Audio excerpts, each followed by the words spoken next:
We do have a very special presentation to make now just before lunch. It's my very great pleasure to welcome members of the Mippy family here today, the descendants of the late Aboriginal Elder Edward Mippy, more affectionately known as Ned. Ned and the Mippy family have a very special connection with New Norcia. On Wednesday the 15th of May in 1957, a young man from Sydney, Bernard Rooney, arrived in New Norcia to begin his postulancy, which is the first step of becoming a monk, and in his case, the first step towards eventually becoming the fifth and first Australian Abbot of New Norcia. Abbot Bernard's monastic journey took him in many different directions and involved different ministries. For example, we recently celebrated with him the 60th anniversary of his priesthood. But one day on the bus from Perth, he witnessed the ill treatment of 4 Aboriginal women in the back seat of that bus. This not only had a profound effect on him, but shaped a particular personal passion, namely, to quote him from his book, the dream of working for the cultural renewal of the Aboriginal people. It's a wonderfully rich and complex story, too complex to go into any detail here. Suffice it to say that it involved a unique, extraordinary relationship between Ned and Abbot Bernard. This relationship of mutual respect, trust and hope resulted in a substantial fulfilment of this dream. One major aspect of this project of cultural renewal was the publication of the Noongar Dictionary, the Noongar Legacy, the naming of the land and the language of its people, and Abbot Bernard's doctoral thesis. From its foundational years, beginning with the arrival of Salvador and Sarah in 1846, the genuine desire of these and subsequent missionary monks was to serve the local Yued people. It's no secret that we haven't always got it right. In fact, so much so that the opposite of cultural sensitivity and much besides occurred. It's now our mission to work as hard as we possibly can towards restorative justice and the building of a new relationship. The presence of representatives of the Mippy family today allows us to take another step towards reconciliation. So it's in the spirit of reconciliation that the Benedictine Community desires to hand over the copyright of these publications to Stephanie Mippy, representing the Mippy Family Trust. It's a tangible way of handing back what some of our getting it wrong took away, and of course an expression of our ongoing desire to continue to fulfil Abbot Bernard's dream, and along with the Mippy family, make it our own for many years to come. I now invite Stephanie Mippy and her other Mippy family members to come forward now. So the other Mippy family, please come forward. To accept our gift of Abbot Bernard's notes, manuscripts and video interviews, and to invite Stephanie to say a few words on their behalf.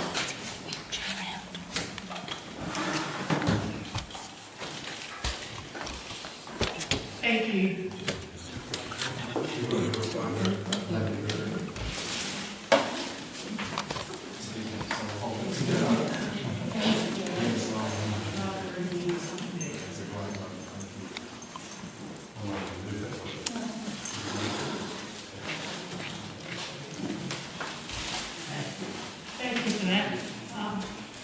Firstly, I'd like to thank the Benedictine, Abbot John. You're a blessing, obviously, as I've said. My grandfather would be so pleased, happy, really emotional. But cutting it short, look, Father Rooney came here. He came at a time when we had stolen generation. In 1918, forced removal of children, stolen generation with the missions. My grandfather was removed and he was placed in the Gumba mission where the darker skinned children went. and this place was known as an orphanage for lighter-skinned children. So there were very turbulent times. However, when he left Magumba Mission, as quick as he could, he married my grandmother. By the way, sorry, this is my Uncle Gary, Auntie Sylvia, and Diane, who are just children of my grandfather.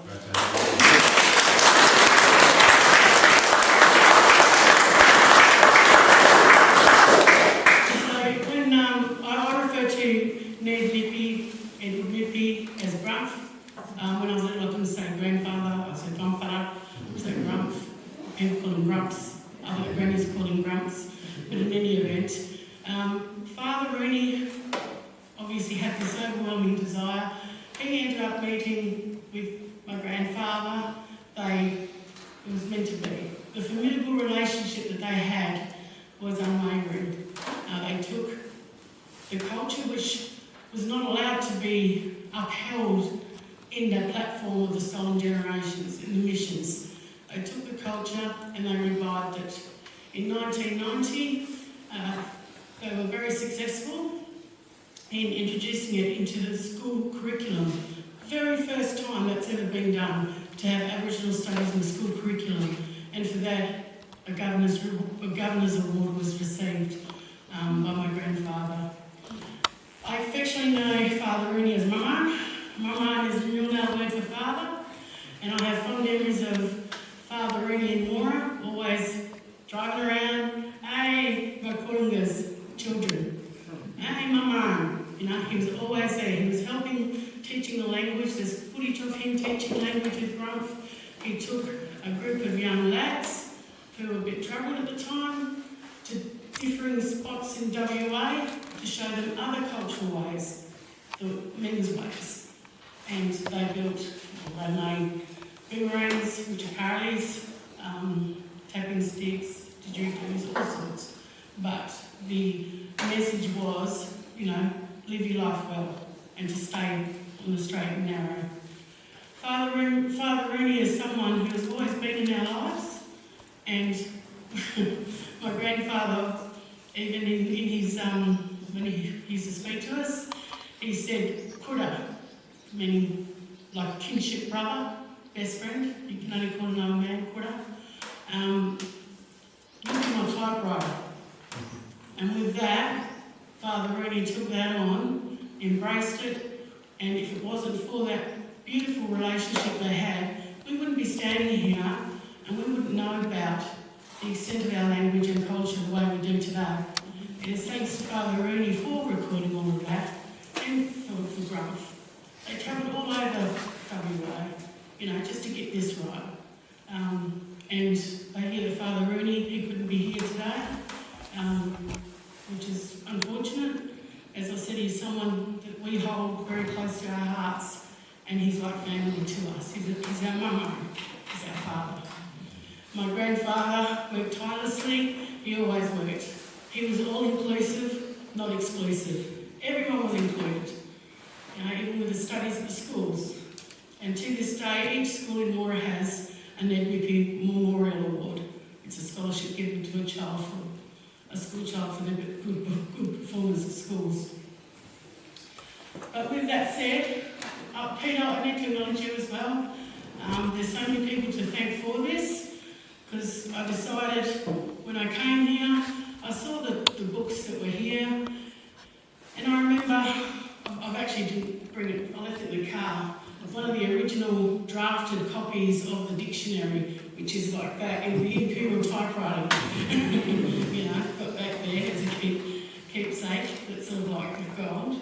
But because of their formidable relationship and the beautiful work that they did do, they've kept it, a lot of spirits alive. They've kept our culture alive and our language. And once again, thank you for allowing our family to obtain all of this, because this is so meaningful. You know, we're deprived of a lot of things in our lives, and I know it's all materialistic, but it's interesting, you know, even hearing the stories today, finding records. It's these records, we don't keep records. Noongar people, our records are all oral. But Grumph and Father Rooney, they had enough nous to hit that old typewriter back in the day, which then became computerised. But I dearly thank, on behalf of my aunties and uncles, our ancestors and all those that come before us, thank you so much for all you have given and for working with us and maintaining this beautiful, harmonious relationship for Father Rooney and my